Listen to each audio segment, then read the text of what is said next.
Hello guys, welcome to my YouTube channel. आज के video में हम लोग गिरीश कर्नाड के द्वारा लिखा हुआ one of the famous play Tughlaq का हिंदी समरी पढ़ेंगे। तो चलिए वीडियो शुरू करते हैं। और हाँ, अगर आपको वीडियो हेल्पफुल लगता है तो प्लीज़ चैनल को सब्सक्राइब कीजिए, वीडियो को लाइक कीजिए और ज़्यादा से ज़्यादा लोगों के साथ शेयर कीजिए। आपका सब्सक्रिप्शन हम लोग के लिए इंपॉर्टेंट होता है। आप सब्सक्राइब करते हो तो हम लोग मोटिवेटेड रहते हैं और अच्छा वीडियो बनाने की कोशिश करते हैं, अपना बेस्ट देते हैं वीडियो बनाने में। तो प्लीज़ सब्सक्राइब करें चैनल को और वीडियो को लाइक करें और ज़्यादा से ज़्यादा लोगों से शेयर करें। तो वीडियो शुरू करते हैं अब। Tughlaq is a Karnad second play return in 1964। Tughlaq जो है कर्नाड, जो गिरीश कर्नाड है, उनका सेकेंड प्ले था return in 1964। The play is originally return in Kannada and then translated into English by Karnad himself. पहले तो इसको कन्नड़ में लिखा गया कर्नाड के द्वारा ही, एंड बाद में इसको इंग्लिश में ट्रांसलेट किया गया, जो कि गिरीश कर्नाड ही की है। It is all about the life of sultan Muhammad bin Tughlaq. ये जो प्ले है टोटल, ये पूरा प्ले सुल्तान मोहम्मद बिन तुगलक के लाइफ पे है। Who was ruled in India in 14th century, जो कि इंडिया पे रूल किए 14th सेंचुरी में। ही रूल्ड इन दिल्ली सल्तनत फॉर 26 ईयर्स। वो दिल्ली सल्तनत पे रूल किए 26 ईयर तक, मतलब दिल्ली पे रूल किए फ्रॉम 1325 टू 1351। 1325 से 1351 तक वो दिल्ली पे उनका राज्य रहा। There is a lot of controversy among the historians about the character of Tughlaq. Tughlaq के कैरेक्टर को लेके इतिहासकारों के बीच में बहुत सारा मत रहा है, अलग अलग मत रहा है। But Karnad has presented this man a man of opposite. But Karnad Tughlaq को अलग तरीके से रिप्रेजेंट किए हुए हैं इस प्ले में। The central theme of this play is the complexity in the character of Tughlaq. Central theme जो है इस प्ले का, जो थीम होता है मेन, वो होता है तुगलक के कैरेक्टर का जो पेचीदगी, मतलब जो दिखाया गया कि कैसे तुगलक थे, मेन वही दिखाया गया है। Tughlaq who was both elements. Tughlaq जिसमें दोनों थी, good as well as evil, उसमें अच्छाई भी थी और बुराई भी थी। The play started with the chief court of justice in Delhi.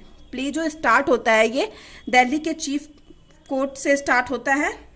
Where a group of Muslim citizens along with few Hindu citizens gathered, जहाँ कुछ मुस्लिम लोग और कुछ हिंदू लोग जमा हुए होते हैं, and share their views on present abnormal political condition of the Delhi सल्तनत। और अपना व्यू शेयर करते हैं, जो उस टाइम जो दिल्ली सल्तनत का पॉलिटिकल व्यू, मतलब पॉलिटिकल कंडीशन जो है बहुत असमान चल रहा था, अच्छा नहीं चल रहा था, उस पर एक दूसरे से अपना व्यू शेयर करते हैं वहाँ पे, मतलब मुस्लिम और हिंदू दोनों लोग मिलके। Sultan first move is to shift the capital from Delhi to Daulatabad, since Daulatabad has majority of Hindu population. तो सुल्तान का जो पहला मूव था कि जो वो अपनी कैपिटल को शिफ्ट कर दिए थे दिल्ली से दौलताबाद, क्योंकि तब जो है Daulatabad has majority of Hindu population. वहाँ दौलताबाद में हिंदी पॉपुलेशन ज़्यादा था, हिंदू लोगों की आबादी अधिक थी। But this move is criticised by the Muslim citizen. लेकिन जो ये सुल्तान का मूव था, ये जो सुल्तान किए थे, वो मुस्लिम सिटीजन के द्वारा बहुत क्रिटिसाइज किया जा रहा था। The reason behind the Tughlaq move is he wanted to control also south area, and reason जो था तुगलक का इस मूव के पीछे वो था कि वो साउथ दक्षिणी एरिया को एक तो कंट्रोल करना चाहते थे, एंड अनदर इज, और दूसरा था there was a majority of Hindi population. वहाँ पे हिंदू पॉपुलेशन का मेजोरिटी था इन दौलताबाद में। It is the political strategy of Tughlaq. यह तुगलक का पॉलिटिकल स्ट्रेटजी था कि वहाँ दौलताबाद में हिंदू ज़्यादा है तो इनको हिंदुओं का सपोर्ट भी मिलेगा।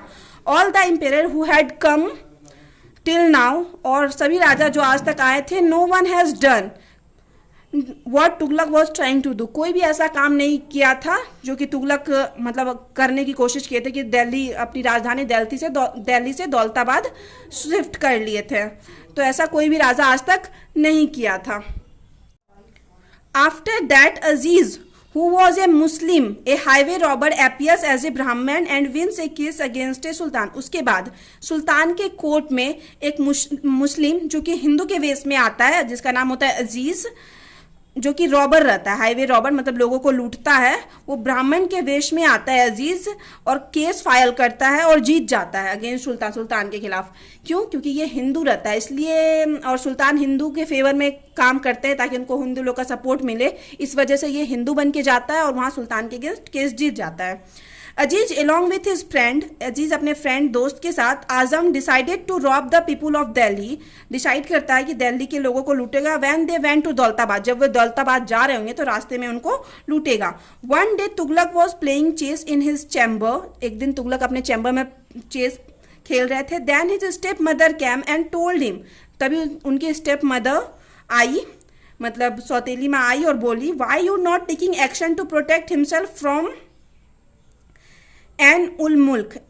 वो बोलती है कि क्यों तुम कोई एक्शन नहीं ले रहे हो खुद को एन उन मुल्क से प्रोटेक्ट करने के लिए, क्योंकि एन उल मुल्क जो है उस टाइम दिल्ली सल्तनत पर आक्रमण करने वाला था। His step mother told to Ziauddin Barani, उनकी जो स्टेप मदर थी वो जियाउद्दीन बर्नी को बोलती है, Ziauddin Barani historian of that time, जो कि उस समय के इतिहासकार होते हैं, to keep away Tughlaq from that people who gives them wrong advice.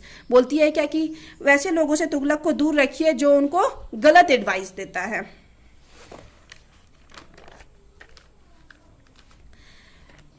Here entered a new character, यहाँ पे एक नए कैरेक्टर की एंट्री होती है इन द प्ले में, शेख इमामुद्दीन, शेख इमामुद्दीन हु हेट्स तुगलक, जो कि तुगलक से बहुत ज़्यादा घृणा करता है, a lot because of their eccentric nature, Tughlaq के एसेंट्रिक नेचर के वजह से तुगलक से बहुत ज़्यादा घृणा करता है, मतलब सन की बिहेवियर के वजह से।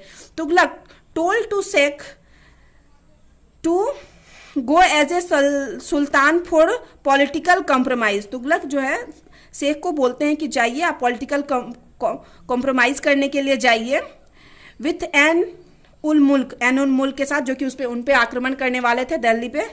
Then sudden death of Sheikh Imamuddin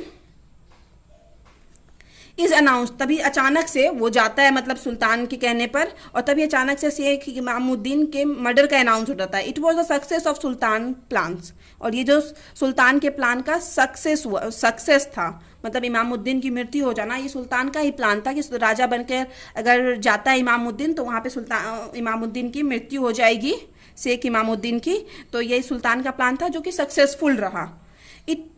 after this incident, इस इंसिडेंट के बाद साहिबुद्दीन रतन सिंह अमीर्स उस टाइम जो भी मतलब राजा के अंडर काम करते थे सभी उनको अमीर कहा गया, सैयद, we are planning to murder of sultan, ये सब प्लान करने लगते हैं सुल्तान के मर्डर का, इन दरबार खास में सुल्तान की मर्डर करने का प्लान करने लगते हैं। इन द डे ऑफ दरबार खास के दिन sultan announcement to introduce copper currency, सुल्तान का जो अनाउंसमेंट होता है कि वो कॉपर करेंसी को लॉन्च करने वाले हैं। इन द सल्तनत में फर्दर डिसअपॉइंट्स द आमिर, इससे भी आमिर जो होते हैं उनके जो सेनापति होते हैं वो बहुत डिसअपॉइंट होते हैं। सुल्तान somehow find out has planned of murder him, सुल्तान को कहीं से पता चल जाता है उनके मर्डर के प्लान के बारे में। After that Shihabuddin is mercilessly killed by sultan, उसके बाद सिहाबुद्दीन को मर्सिलेसली मतलब बुरी तरह से मारते हैं सुल्तान। And he order the corpses of all conspirators be hanged publicly, और सारे मतलब लाश को पब्लिकली, सारे षड्यंत्र जो भी उनके खिलाफ षड्यंत्र किया हुआ था उसके लाश को पब्लिकली लटकाने के लिए बोल देते हैं कि पब्लिक में जाके लटका दो। For people to learn a lesson, लोगों को सबक सिखाने के लिए। आफ्टर शिफ्टिंग दौलताबाद शिफ्ट होने के बाद a bad news announced the sudden, अचानक से एक बुरा न्यूज सुनने को आता है, मर्डर ऑफ नजीब की मृत्यु हो जाती है, एक क्लोज एसोसिएट ऑफ तुगलक, जो कि तुगलक के काफी करीब था। Sultan was very disturb by the death of Najib के मृत्यु से सुल्तान जो है बहुत ज्यादा डिस्टर्ब थे। Aziz and Aazam who cheated a lot people in the way of Delhi to Daulatabad, Aziz और आजम जो कि दोस्त थे बहुत ज्यादा जो चीट किए थे, मतलब लोगों को लूटे थे रास्ते में, दिल्ली से दौलताबाद जाने वाले रास्ते में। ही किडनैप गियासुद्दीन को किडनैप कर लेते हैं। A man arrives with the goods, एक आदमी जो गुड्स के साथ पहुंच रहा होता है दौलताबाद, मतलब गुड्स यानी सारा कच्चा माल लेके, सामान लेके, सारे खाने की सामग्री या जरूरत का जो भी सामान होता है वो लेके पहुंच रहा था दौलताबाद। ये दोनों मिलकर इसका मर्डर कर देते हैं, murdered him and dress himself as Ghiyasuddin and reach the court of sultan. Aziz जो मर्डर कर देता है और खुद मतलब गियासुद्दीन के ड्रेस में आ जाता है, वेश में, और चला मतलब कोर्ट, सुल्तान का कोर्ट पहुंच जाता है, सुल्तान के पास पहुंच जाता है सारा कुछ लेके। Tughlaq welcomed Ghiyasuddin who is in fact Aziz. Tughlaq जो है वेलकम करता है गियासुद्दीन का, जो कि अजीज होता है जो कि रियलिटी में अजीज होता है, क्योंकि अजीज तो गियासुद्दीन को मार चुका होता है। After some time when sultan know about the अजीज रियलिटी, और कुछ टाइम के बाद जब सुल्तान को पता चलता है अजीज के रियलिटी के बारे में, कुछ टाइम के बाद पता चल जाता है, तो he has very amazed at his deeds and appoints him the officer of Deccan। मतलब जो भी वो अजीज किया हुआ था, कितना धोखा किया हुआ था, लोगों को लूटा हुआ था, उसके डीड सारे चीज़ से बहुत मतलब खुश हुए, आश्चर्यचकित हुए और उसको ऑफिसर ऑफ दक्कन को ऑफिसर के रूप में नियुक्त कर दिए। मतलब सारे कि इतना ये इंसान तेज है कि कैसे लोगों को लूट लेता है, ये वो कैसे कोर्ट में गियासुद्दीन को मार के आ गया, सुल्तान के साथ रह रहा था। तो ये सब देख के सुल्तान हैरान होते हैं और उसको अपना ऑफिसर नियुक्त कर लेते हैं, देख के कि वो कितना चालाक है। Now Barani the only surviving companion of the Tughlaq leaves him. अब बर्नी सिर्फ वही बचे थे तुगलक के साथ जो उनके साथ रहते थे, मतलब सिर्फ बर्नी ही बचे थे जो इतिहासकार थे उस टाइम के, जो तुगलक का हमेशा साथ देते थे। Tughlaq by Girish Karnad historical play of a largely failed leadership of Muhammad bin Tughlaq. Tughlaq जो है गिरीश कर्नाड का जो प्ले है एक हिस्टोरिक ऐतिहासिक प्ले है, लार्जली फेल्ड बुरी तरह से फेल्ड हुआ लीडरशिप, मतलब जो भी सुल्तान का लीडरशिप था वो बुरी तरह से फेल हुआ था। मोहम्मद बिन तुगलक उसी पे इनका प्ले है कि मोहम्मद बिन तुगलक का शासन जो लीडरशिप है कैसे बुरी तरह फेल रहा था। The play contains total 13 scenes, जो प्ले में है टोटल 13 सीन्स हैं, मतलब 13 सीन है टोटल प्ले में, 13 सीन्स है। Most of Tughlaq ideas failed because he had not find the support of citizens. ज़्यादातर आइडियाज जो तुगलक का फेल हुआ क्योंकि उनको सिटीजन्स, वहाँ के रहने वाले लोगों का सपोर्ट नहीं मिला। थ्रू दिस प्ले, इस प्ले के थ्रू गिरीश कर्नाड कमेंट करते हैं hopes and disappointment of contemporary politics of that time in India। इस प्ले के थ्रू जो है गिरीश कर्नाड उस टाइम के होप्स एंड डिसअपॉइंटमेंट पे कमेंट करते हैं कंटेम्प्रेरी पॉलिटिक्स के, मतलब समकालीन उस टाइम के जो पॉलिटिक्स में जो होप्स और डिसअपॉइंटमेंट थी उस टाइम इंडिया में, तो उसी पे कमेंट करते हैं इस प्ले के। प्लीज़ आपको अगर वीडियो अच्छा लगता है तो वीडियो को लाइक कीजिए, चैनल को सब्सक्राइब कीजिए और ज़्यादा से ज़्यादा लोगों के साथ शेयर कीजिए ताकि हम भी मोटिवेटेड होकर और भी वीडियो बनाते रहें। तो मिलते हैं आप नेक्स्ट वीडियो में नेक्स्ट टॉपिक के साथ।